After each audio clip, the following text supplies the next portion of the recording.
Welcome to another episode of Touring the AFC South. I am your host, Mike Pat, and of course, this month, the month of March, is Women's History Month. And for every single episode, I am bringing on Black women to Yeah, give them their shine and give them props. You know what I'm saying? yeah. And my next guest is definitely one that is shining like a star. You get it. But yes, Iisha Morrison, how are you? I'm good. I'm happy to be on. AT&T wouldn't let us be great last week, but I am very happy to be here with you, and I fully support what you're doing. I really appreciate the opportunity to come on as a Black woman and kind of talk about my experience and me. Yeah, well, there we have it. There we have it. We're going to get into you and more. Of course, growing up, things like that. We're going to get into that. But first, of course, with every show, we open it up with the Black Girl Magic Moment, where we recognize a moment or a person. And this episode, we're going to recognize Miss Jill Scott. For those that don't know, she does live in Tennessee now. Yeah, So, yeah, we're going to recognize Miss Jill Scott. No, I know some may not be familiar, so I'm going to kind of give you some of the songs and hits along the way. right. Long Walk, Golden, The Way, He Loves Me, Crown Royal. You got, let's see, Getting in the Way, Gimme. You got Cross My Mind. You got So in Love with Anthony Hamilton. I mean, I could Right. give you so many more, but just think of all the hits that she's came up with. A lot of people will be like, well, she never did this, did that. But that music you feel. I Yeah. don't need record sales to tell me that's good music. Mm-hmm. And then, of course, actress, Why Did I Get Married? Why Did I Get Married Too? Of course, she was Lady Eve in Black Lightning. For those that watch Black Lightning, loved that show. Of course, First Wives Club. That was BT Plus. And also, let's see, we've got the oh, she was the voice actress for Storm in BET's Black Panther BET series Black Panther back in 2010, the animated Right. series. That's so Yeah, cool. I so didn't even know that, and I'm into X-Men and stuff, so that's cool. yeah, definitely, definitely. Well, I've got something else you might not know about her too. She actually attended Temple University with plans to be a high school English teacher. Wow. But of course, she made it to about year three, got disillusioned with that, and dropped out of college and quit that job. So Yep. I know how that go. yeah. So yeah, definitely a lot of history with Jill Scott. A lot of great things that she's done with music, acting, things like that. Gotta give Jill Scott props, props, props. And I will say, hold on, before we get going, the video after the Beyonce concert at Vanderbilt, that was classic. If you Yeah, haven't seen that video, you know what video I'm talking about? I think so. I don't know if we should talk about it on here if we're talking about the same video. Yeah, Maybe it's a no, we're different talking video. about the the one where she was like talking about the concert. Beyonce, she was just pumped up after the video Uh-huh. after the concert. Oh Yeah, yeah, yeah. Oh, absolutely. That's what I'm talking about. That's the yep, one. Yeah. yes, yeah, that Yeah. one. Now that video, that video lives in Jill Scott lore. Right. Of course, and if you haven't, for those that haven't, if you have not seen the Jill Scott interview she had with her, or the time she was on the Jamel Hill's Unbothered show. Now Jamel Hill has all these shows on YouTube. You see them. So if you have not seen that and experienced Jill Scott talking on that show, I highly suggest you go do so. It was She's a a very good personality. episode. What's Yeah, that? she's a personality. I'm obviously never met her, but even just looking at her interviews and stuff, she has a really serious presence to her. That Mm-hmm. I really like, and the confidence that she kind of walks in is something you want to strive towards. To me, Right. Yeah, definitely. And no, of course, I would be remiss if I didn't say she definitely is from Philly. So, right? so Philadelphia folks, don't come at me. I just was saying, I forgot. My bad. I didn't say it, but Yeah, she is you from know they don't Philly. play. Nah, not at all. And you've got like, Questlove, The Roots. You've got Music Soul Child. I mean, if you want to throw in there Beanie Siegel, Freeway, if you want to go Meek Mill, yeah, you've got some people that Got are from Philly. a What's few, that? a few folks. You can't forget the Fresh Prince, Of course, mhm, you can't. You OG can't Triple forget. OG. Right, right. Out there. Lord, I'm still remember those videos. Those videos are so like goofy looking now, but they were just originally, and they were just him. So Hmm. it is what it is. But of course, Jill Scott, the Black Girl Magic for this episode. But of course, we're gonna move from a star in her right in terms of music and whatever all the things that she does, to another rising star when it comes to podcasting and it comes to social media, I should say. Even though she kind of pops up on us, but Listen, um, I don't. That is one thing about me, man. I had it's a struggle, and it's actually something that kind of kept me from getting into this world for as long as it did. Is like I don't like social media like that. I'm not. It's just never been my thing. So it took a lot of Anytime you see me post, understand I have overthought about it about 5 times before I press send. Believe me. right, you probably erased it like 5 times too, right? Hmm. Yeah, I need to get Twitter blue so I can edit stuff. Yeah, I've thought about it a few times, and I'm like, I do I don't want really to want to spend give him my money. money? I don't want to. Don't want Right. to. I'm just gonna proofread a little better. There we go. Either I proofread or I look at it and say, they know what I'm saying. Right. They All get it. right. So, right. So, wanted to kind of get into you kind of growing up. Hmm. Now, you grew up in Dallas, correct? Yeah. All right. So, how was it growing up in Dallas when you were growing up? So I started off in Dallas. I started in the Oak Cliff area. Anybody that's from here is familiar with that area. And I lived there till I was about 5, and we ended up moving more up this way because my granddad just wanted us to have, a little bit better of an area to live. So moved to Louisville, Texas. I spent about 10 years there, and that's where like elementary, middle school, some pivotal times in my life. And then I moved back to Dallas in high school. Now, growing up, I was outside a lot. Outside. I was very much so a tomboy. So I guess to answer your question, growing up for me I was very active. I was very active. I had quite a few friends when I was younger, especially because I was involved in so many different things. But I was a little rough. I was a little rough when I was a kiddo growing up in Dallas. Okay. So, you was out there playing football with everybody too, out there On running the the streets. concrete, on the concrete, like full stop, tackle. Okay. King of the Hill, stuff like that. I'm telling you, I was rough. It was a lot of band-aids and Neosporin used when I was a child. Did you give him the spin move one time? Nah, man, like I don't even know. I like to tackle. I think Okay. that's why I like defense now, because I felt like I always was that was my thing when I was younger. I like to tackle, even though I was tiny. Okay. All right. All right. You my kind of people then, because I definitely like defense more than I like offense. But hey, so of course, growing up in Dallas, I know you became a Dallas Cowboys fan, but can you Mm. kind of explain just kind of I guess the energy around Dallas growing up in terms of the Dallas Cowboys and things like that when you were growing up?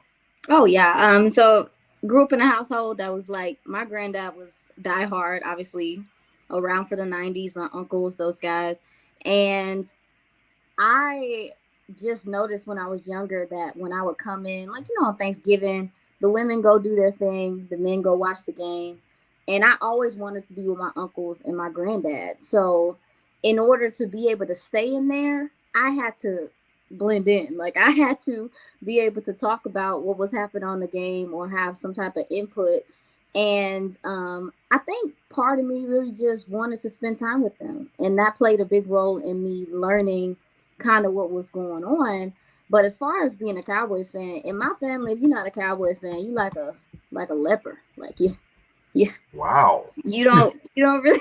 I know that's like an extreme, but it's really like if you're any. I don't know anyone in my family besides some of my cousins that lived in Kentucky and just moved here that's not a Cowboys fan. It's a rite of passage in our in our family. Okay.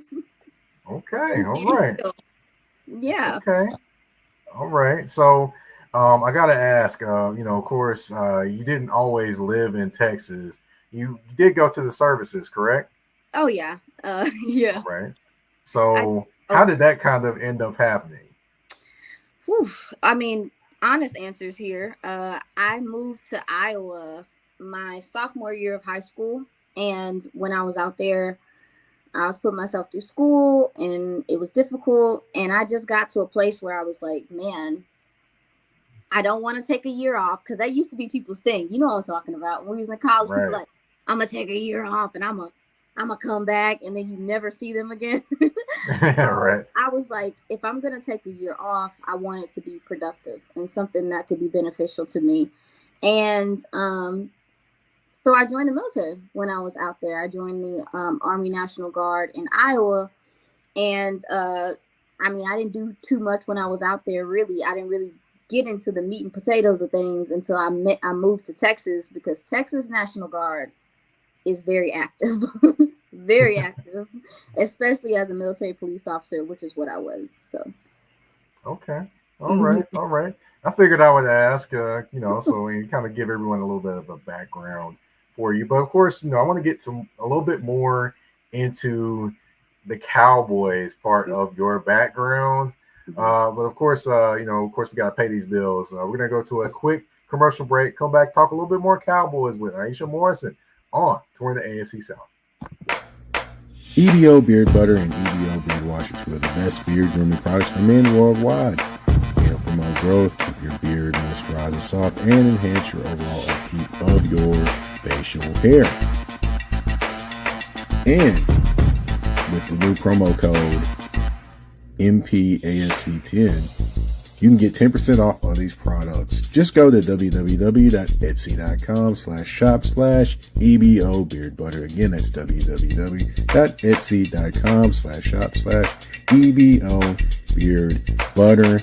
And again, the promo code MPAFC10. Again, MPAFC10, where you can get 10% off any products except for beard boxes. So treat your beard better today by going to get this the EBO Beard Butter and EBO Beard Wash.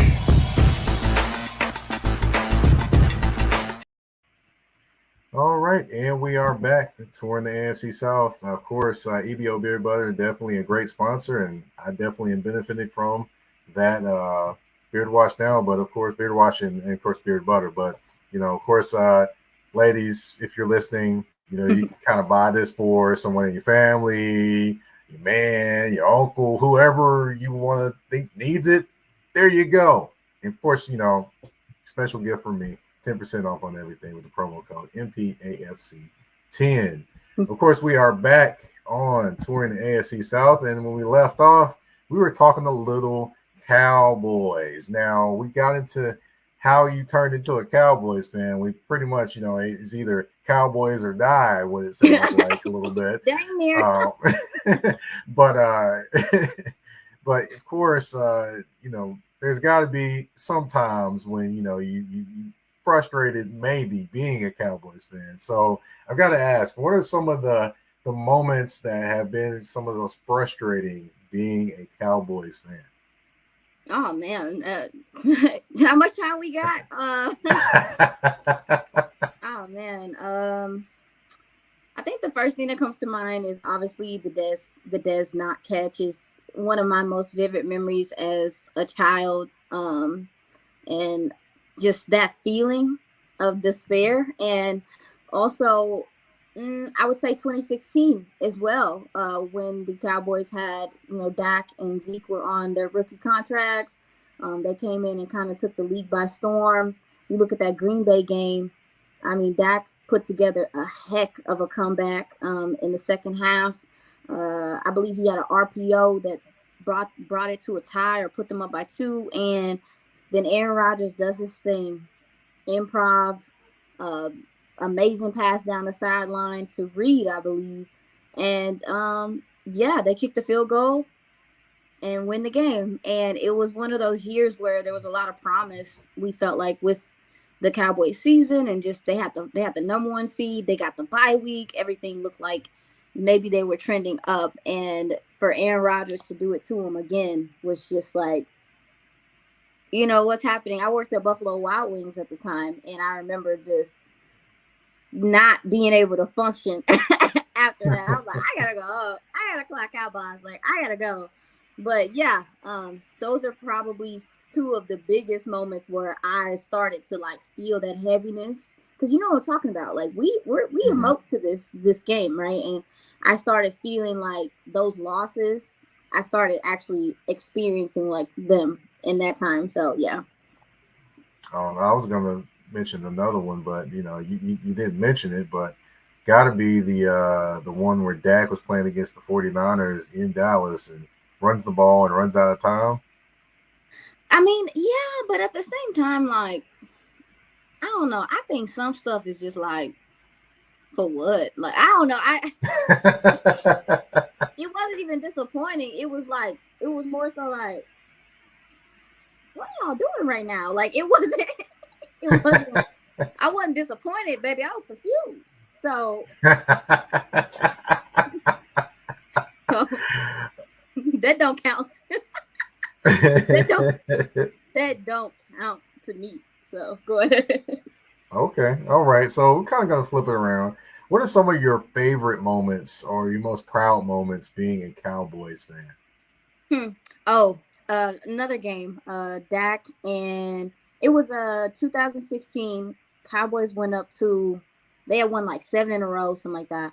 They went up to Pittsburgh to play the Steelers, and it was like they had one good drive where I believe Zeke scored in the last few minutes of the game. It was like back and forth. It was Zeke scored, and then Ben Roethlisberger caught them slipping at the goal line. He faked the spike, throws the freaking corner post to Antonio Brown, I think at the time, and they go up. And Cowboys get the ball. It's only a few minutes left, and Dak takes them downfield very close enough. And then Zeke, like that offensive line was just crazy during that time.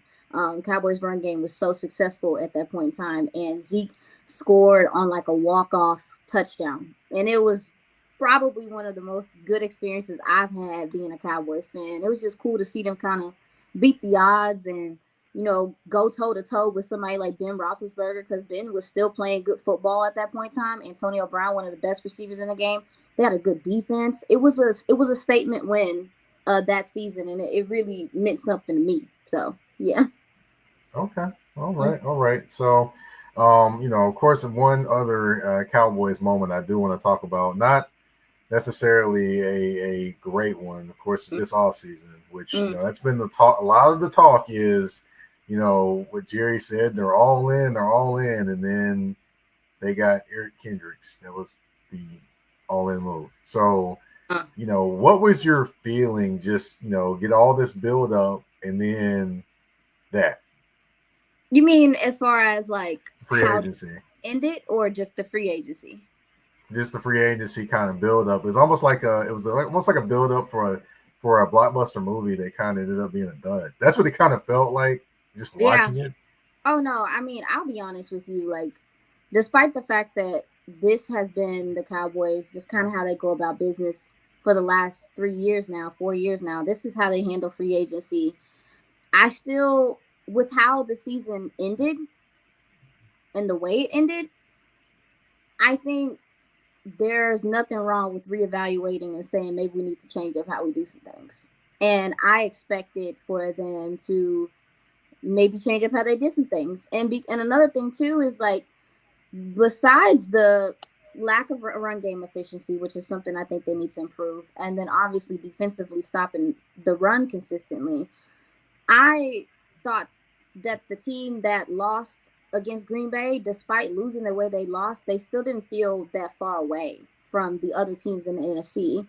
And so to me, I expected for them to come out and handle free agency, and like I mentioned before, a little bit more aggressive, just having to shore up some spots, and then maybe you can go play football. You know what I'm saying? But that's not what's happening right now. And I think it puts a lot of pressure on the upcoming rookie class to perform. And I don't know, man. I do think also too there's certain positions where veteran leadership is very important. So you talk about linebacker. I'm happy they went out and got Kendricks, but when you talk about DT, they just lost Hankins and stuff like that. It's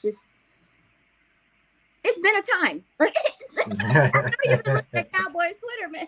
Listen, I've seen interesting time. So covering the draft, I understand that this draft is going to be very pivotal to their success this year moving forward. Mm-hmm. So yeah, we're definitely going to get into that. Of course, I do want to mention, of course, they did let go of Michael Gallup. They still haven't renegotiated or extended Dak Prescott, which is quite an interesting thing to watch. And of course, some are predicting that he may be a free agent in 2025, which I don't think he gets that far, but we'll see what happens. But, you know, the Cowboys are always going to be an interesting team, whether they're winning big, losing, whatever. They are always going to be a magnet for attention, whether anyone wants to recognize that or not. They are always going to be a team that's either going to be watched because they're hated or watched because they love, but they're ultimately going to be a team that is going to be watched. So, we know that's what, definitely. I mean, it takes a little while for some to recognize it, but you know, the marketing genius that is Dallas Cowboys, you just gotta say it. It is marketing genius. The star is marketing genius. I don't know. You can't explain all of it, but it just is what it is. It is, basically. I pray for normalcy. Nah, normal went out the window when that stadium went up in that big old scoreboard. I think it went out the window at that point. Well, I don't know, man. They do what they want to do. I hear you there. We're gonna take one more quick commercial break. If I don't get tongue tied over here, one more quick commercial break, and then we come back. We're gonna talk about your podcast career, and then also we're gonna have a nice fun game to end the show. Of course, you'll enjoy it. Trust me, it'll be fun. But we'll be right back on Touring the AFC South with your host, Mike Patton. A shift. A shift is something that happens and changes the dynamics.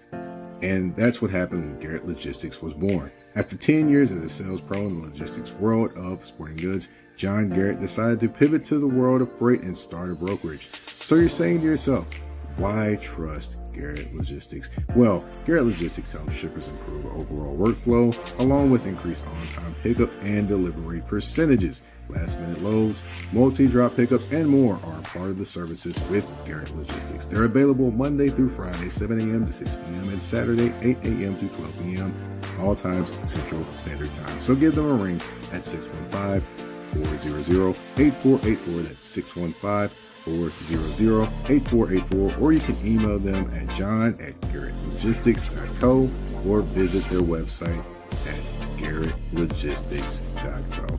Garrett Logistics, where the motto is, it's not just freight to us, it's your business.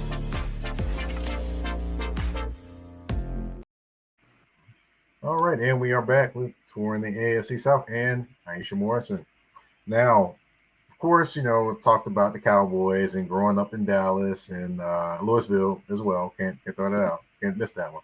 But we did not talk about your podcasting career. Now, of course, you mentioned about social media and not really being a big social media person, that kind of slowing a few things down, which, I would say it didn't slow things down. Again, I would say it allowed you to kind of think pretty clearly when you were ready to step into the arena. But that is fair.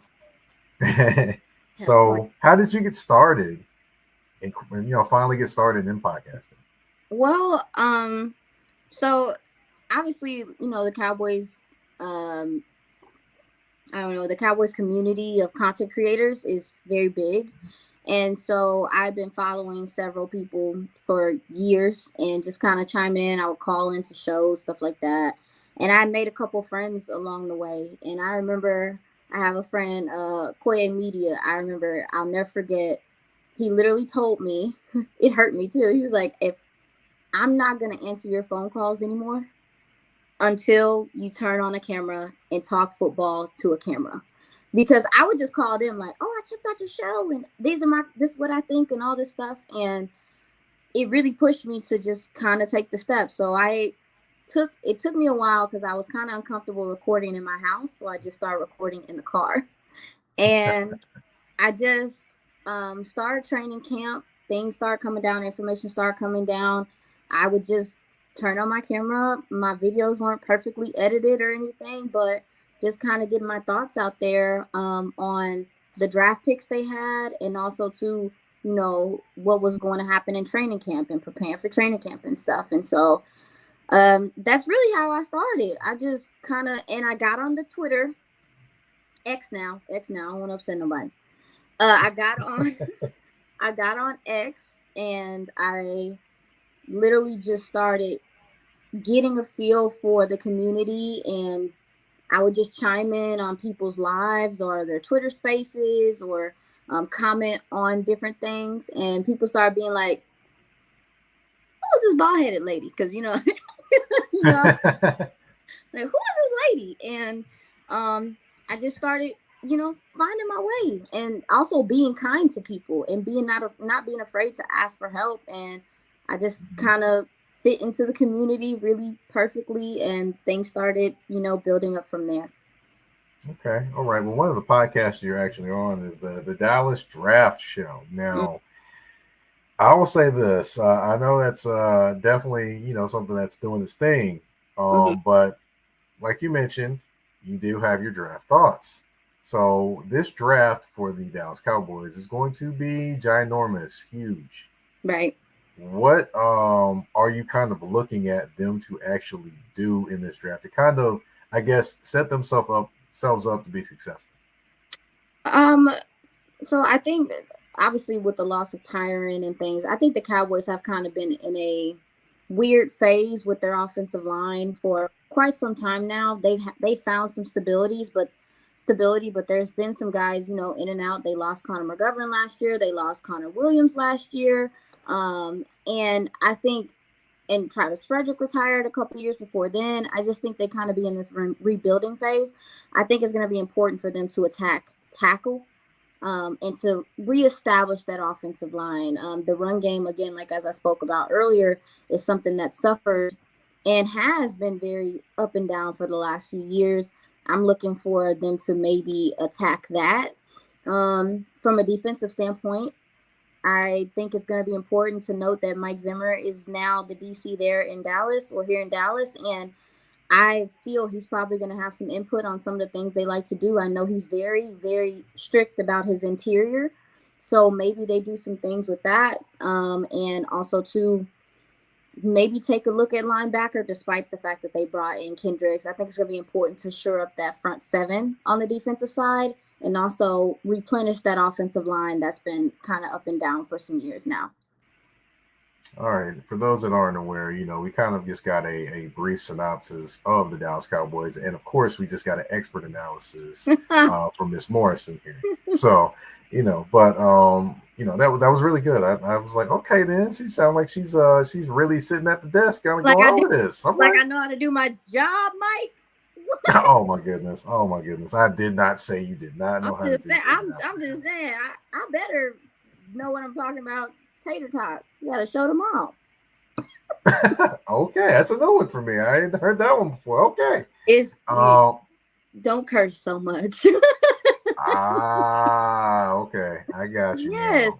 I got you. Mm-hmm. Okay, so you know we got to talk about the Girls Talk Boys Talk show. So how did that kind of start? So long story short, Jane Slater, who's obviously very involved in Cowboys media, has been for years, triple OG. She wanted to start a women's podcast, all women's podcast. So she literally just posted in the community, hey, y'all send me some women that you think can talk ball. And because I got on Twitter and branched out and met people, I had quite a few people recommend me. And so literally, I was at a job fair for IT because I took some IT classes for a while and things I was trying to figure out what I was going to do. And I'm at the job fair and my phone is just like blowing up. So I'm leaving and I was like, dang, y'all, I'm trying to interview. I'm trying to get a job. What y'all doing? And so I checked it and it was everyone like, hit up Jane Slater right now, contact her, sent her over some of my work. And it wasn't even that much, but it was enough for them to take a shot on me and bring me in, and met some of the best women that I've ever met, and some women that I really adore, and Haley Sutton and Jess Navarez. We're really all still close, and also Christy Scales. I don't want to not mention her. The foundation of Girls Talk Boys Talk, and it's just been a really good time, and it's obviously opened up doors for me, because that's why now I'm on the draft show as well. Okay. So how does the feel for that show kind of differ from the draft show? Wow. Well, number one, testosterone. Let's start there. Because and not in a bad way, but listen. So you asked me, kind of how I fell in love with football. I also fell in love with football because I was getting my hair cut for years. So over a decade of going to the barbershop, I could go talk, and barbershop talk. It can get intense. It can, it's exciting, and you can also learn when you're in there. So the draft show allows me to do barbershop talk, if that makes sense. Like, it makes me feel more free in that sense. And with Girls Talk Boys Talk, we all do different things very well. Like, draft show is mostly film study. We're all doing the same thing. Girls Talk Boys Talk, Jess Navarez is one of the best investigative journalists I think exists. She does a lot of the behind the scenes stuff, looking at the other team, kind of scouting what they have going on from a news standpoint. And even then, like back then, I mean, Haley Sutton, she's like a plethora of connection with the players. She's a storyteller, all those things. Christy Scales is sideline reporter all these years, and she knows so many intricate things about the game. And then I'm film, and even now it's like Nicole Hutchison, who's our host now. She has a different feel because she's a storyteller as well, but she comes from a football background, like her family's football. So she also brings in a fresh perspective, because she wasn't a Cowboys fan growing up. So she was a Texans fan. So she can talk about and look from like the outside looking in and be like, y'all, this don't sound right. Like, everyone does something very well, and we bring it together, and it's something really beautiful and insightful. If you're not watching Girls Talk Boys Talk, you missing out. So okay. Yeah. But it is like, in draft show, obviously, just hours of film study, hours of just being prepared for anything, and that's different too. So I'm getting my reps in, man. I'm getting my reps in, Mike. I'll be well versed once I'm done. All right, but hey, I already know you definitely, I'm kind of seeing you in action, so I definitely see that you definitely know what you're talking about. And for those that don't think she does, I don't think you want to try her, because she definitely gonna talk you up under the table. It's that the is just what it barbershop talk. It prepared me. I'm not, how it getting there, so I'm not backing down. So yeah, I just ain't been in there in a while, obviously, but hey. Oh, clearly. you get lined up and stuff though, yeah?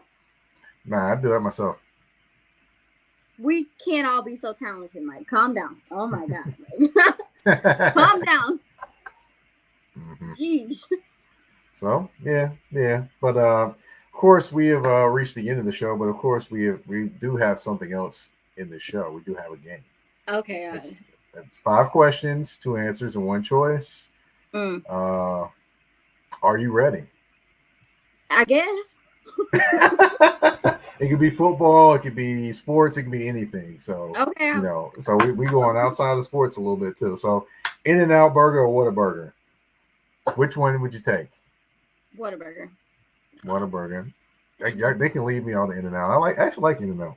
I'm not even a big fan, but what's that? I'm not even a huge fan of Whataburger, but I'm gonna take that over In-N-Out. I like it. I'm like one of the only people that likes In-N-Out. I've had it one time and I was like, oh, this is it. But but it's really... it's cool with me. I like it. I don't have enough. Everybody likes that one, so that's fair. Okay. All right, let's see. We've got two songs. We got Danger by Erica Badu or Golden by Jill Scott. Ooh, Which song are you taking? Danger by Erica Badu. Danger. Okay. Why are you taking Danger? I don't know, because Erica just wakes up something inside of you that's like, I am mother and queen. And don't get me wrong, living his life like it's golden is that jam. I mean, it's that jam, but it's like the feel of the songs is different to me. Yeah, definitely different feels for that one. But I was going to the verses with that one. That's where I was going. But all right, now you got to pick one pass rusher that you want on your team. One game to win. DeMarcus Ware or Michael Parsons? Which one are you taking? You trying to start stuff? Maybe. You trying to start stuff? I'm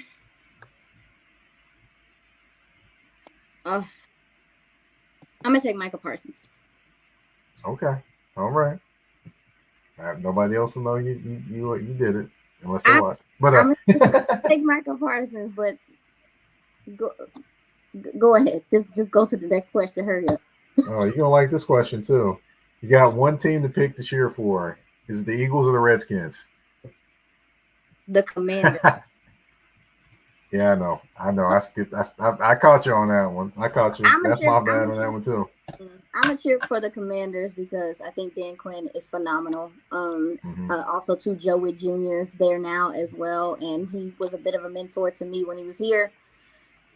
I hope they see success, not the 2 games out of the season, but I want them to see success. I'm not rooting for Philly. I'm sorry. You can throw that in the trash. Well, I have to say this. My fault, everybody. I did say Redskins. I meant to say Commanders. That is totally on me. It happens. It happened to me twice last year. Ain't nobody told them to change their name 5 times in the last couple years. Oh, goodness. Let's see. Now, we've got one artist you got to pick from to see in concert. No, I'm sorry. I'm going to throw that out. You got one artist in all their catalog. You got to keep. Okay. Either you got to pick between Music Soul Child or Maxwell. Which one are you taking? Music Soul Child. Okay. All right. Hey, he got a catalog. Even some of his recent stuff is thumping. Yeah. The first album that Music Soul Child had, that one's classic. I can't. There's no skips on that album. Oh no, he's fantastic, but he also writes and stuff for people as well. He's well versed. He's not just a singer. So it'll be music for me. Now I will say this: if Music Soul Child brings out that rap version of himself again, we're gonna have to pass on that. He tried. Yeah, he tried. That's about the best I could say. He's allowed to explore. He tried. It didn't work. Wrap it up. There you go. At least he recognized that and came back to where he was. Self-awareness is key. This is true. And what also is key is we had finished up 5 questions, 2 answers, and 1 choice. I want to thank you for coming on. Definitely was fun talking to you and learning your story and learning all the things that you do and kind of how you developed into, I guess, the powerhouse of knowing the draft and studying film that you are. I want to kind of give you the floor, tell everyone where they can find you and find the shows that you are on. Oh, yeah. I put my Twitter handle at the bottom. I actually did it in lowercase because a lot of people get my name mixed up and it looks like an L. It's Iisha with 2 I's. And I will be on the draft show with the Dallas Cowboys every Tuesday and Thursday at 11 p.m. Unless some schedules change. And also, Central Time. And also Girls Talk, Boys Talk at 10 a.m. every Thursday to finish the season. So, to finish the off season. And yeah, if you want to talk to me, you can talk to me. I'm actually very personable on Twitter. So if you want to reach out, please do. And I appreciate this time. Yeah, thank you for coming on. Of course, I am the host, Mike Patton. Of course, you can find me on the artist formerly known as Twitter. Yes, I do say the artist formerly known as Twitter. Shout out to Prince. You can find me at Mike Patton 82. That's MikePatton 82. And of course, you can find me on Threads and Instagram at that's THA, not THE, _general_NP. Touring the AFC South, you can find on YouTube. Hello, everybody. And you can also find it on all listening platforms, that be Spotify, Apple Podcasts, Google Podcasts, iHeartRadio, Amazon Music, iHeartRadio, whatever, you name it, we are there. I want to thank you, everyone, for tuning in to this episode of Touring the AFC South. We're out. Peace.